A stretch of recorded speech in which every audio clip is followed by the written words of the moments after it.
কেউ তো আম গাছে নাই, যাই একটা ফজলি গাছে আম খাই আছি। ও হ্যাঁ, ভালো একটা আম গাছ পেয়েছি, ওই গাছটাই খাই। কি স্বাদ! আজকে প্রথম গাছটা উঠছি। ও একটা আগায় আম আছে, যাই। আম বাগান দেখছেন, ঘুরে আসি দেখি আমার আম বাগানে বা কি হয়েছে। শালা কোথা থেকে আঠি মারলু রে, দেখি তো কয়ে পাখিটা আম খাচ্ছে নাকি। শালা তুই উপর থেকে আম খাচ্ছ আর আমার মাথায় আঠি ফেলতো না। শালাকে দেখি তো রে, তুমি শিগগিরই নিছো নাম, আমার গাছের আম খাওয়া না। ভাই নামছি। তুই নাম, তোকে আমি দেখছি। বলি আমার গাছের আম শেষ হচ্ছে কি গরি, শালাকে কি ধরতে পারিস দেখ। তুই রোজ রোজ আমার গাছের আম খাবা, তোমাকে আমি ছেড়ে দিব। দেখি তোরা।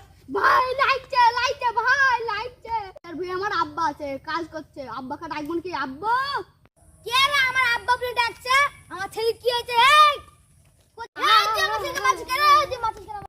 ইয়ার গাছে একটা আম খাইছি বলে আমাকে মারছে। তাড়াতাড়ি ছেড়ে দে, তোমার জেলে পাঠাবো। ঠিক আছে ভাই, তোমার ছেলেকে আর মারবো না, আমি আর তোমার ছেলেকে মারবো না। মেলাকে আম খাবো, পারলে ঠেকিস।